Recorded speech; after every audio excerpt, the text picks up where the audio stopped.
two panels. They're actually two gates, one big, one small, which I love. I no longer have to crawl on my hands and knees to get in here. And this is where the goats stay. I see they knocked over the hoof stand and busted it up. Nice.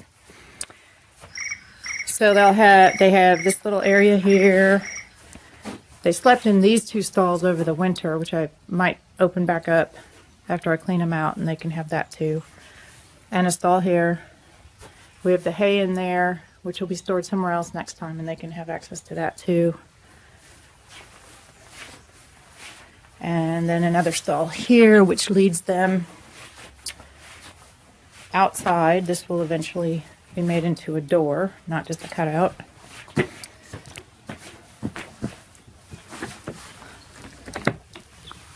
So they jump down here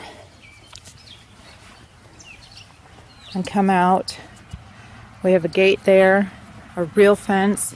You guys know how flimsy our fence was in Virginia with stupid gates.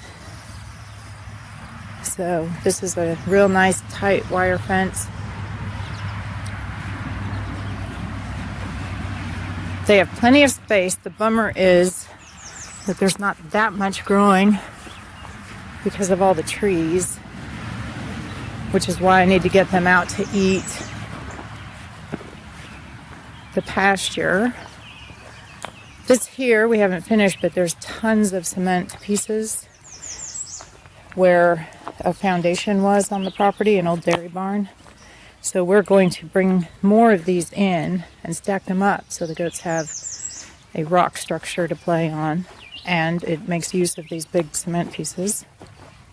Just got a few in so far. And the cool thing I like about this fence is that it's not really noticeable because of the wooden posts.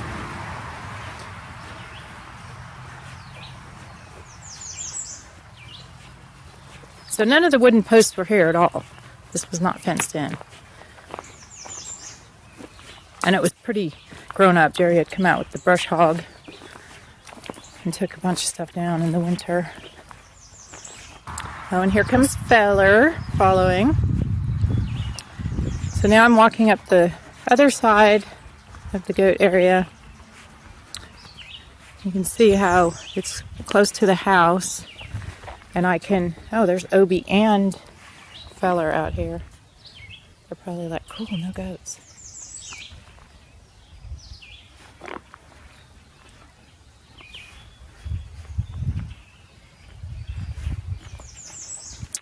So when I'm in my kitchen dining room up there, that window, I can look out and see the goats. What I didn't take into account is they can see me, and then they start hollering, and it makes me feel guilty.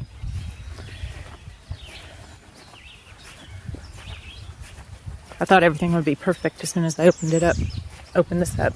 Because really, they only had, before, this small area that's all covered in dry hay. And then on this corner we have